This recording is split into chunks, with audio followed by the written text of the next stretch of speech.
আল্লাহু মুআযিবাহুম ওয়া হুম ইস্তাগফিরুন। যতক্ষণ আপনি ইস্তেগফার করবেন আল্লাহর আযাব আপনারে পাকড়াও করবে না। 5 নাম্বার হচ্ছে আল্লাহ আপনাকে মুস্তাজাবুদ দাওয়া বানিয়ে দিবে। মুস্তাজাবুদ দাওয়া মানে এমন ব্যক্তি যে ব্যক্তি দোয়া করা মাত্রই দোয়া কবুল করে কে? সবসময় ইস্তেগফার করতে রাজি আছেন তো?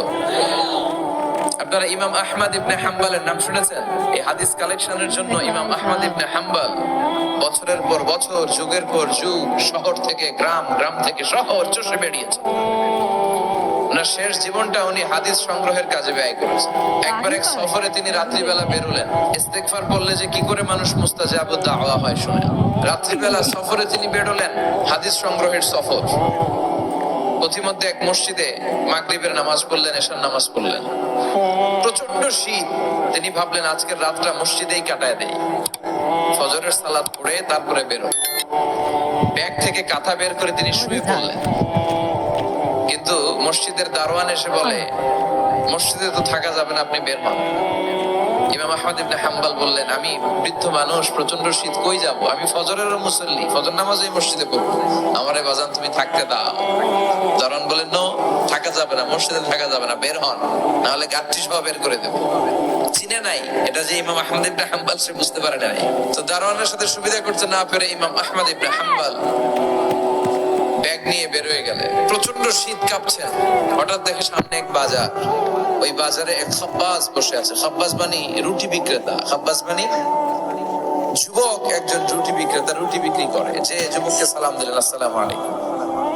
যুবক পড়লো, আলাইকুম আসসালাম। ইমাম আহমদ ইবনে হাম্বল বলল, যুবক, আমি মুসাফির মানুষ, থাকার জায়গা নাই, প্রচন্ড শীত। এই যে তুমি চুলার মধ্যে উনুনে রুটি বানাচ্ছ, আমি যদি তোমার চুলার পাশে বসে রাতটা কাটাই, তোমার কোনো সমস্যা হবে? যুবক বলেন, নো, কোনো সমস্যা নাই। আহলান ওয়া সাহলান ওয়া মারহাবান বিক। খোশামদেদ, সুস্বাগতম, আসেন। আপনি আমার চুলার পাশে বসে আগুন পোয়ালে আমার সমস্যা কি? আসেন, আসেন, বসেন, আপনি মুরব্বী মানুষ। ইমাম আহমদ ইবনে হাম্বল আল্লাহ শুকরিয়া করে চুলার পাশে বসে শীতের রাতে চুলা থেকে তাপ নিচ্ছেন, আগুন পোহাচ্ছেন। আর তিনি দেখতে লাগলেন যুবক আটা দিয়ে রুটি বানায় আর পড়ে আস্তাগফিরুল্লাহ। রুটির খামির বানায় আর পড়ে আস্তাগফিরুল্লাহ। গোল গোল করে খামির দিয়ে দলা বানিয়ে সাজিয়ে রাখে আর পড়ে আস্তাগফিরুল্লাহ। রুটি বেলুন দিয়ে বলে এটারে চুলার ভেতরে ঢুকায় আর কি পড়ে? পড়ে আস্তাগফিরুল্লাহ। ক্রেতা আসলে ক্রেতাকে রুটি দেয় আর পড়ে, ক্রেতার হাত থেকে টাকা নিয়ে ক্যাশ বক্সে রাখে আর কি পড়ে? ইমাম আহমদ ইবনে হাম্বল তো অবাক, ঘটনা কি?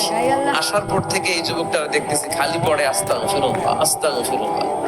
তিনি কৌতূহল বশত বললেন, যুবক, মা লাকা ইয়া শাব দাইমান তাকরাউনা আস্তাগফিরুল্লাহ। এই যুবক, তোমার ঘটনাটা কি? আসার পর থেকে তুমি শুধু দেখতেছি পড়তেছো আস্তাগফিরুল্লাহ, আস্তাগফিরুল্লাহ, কারণটা কি?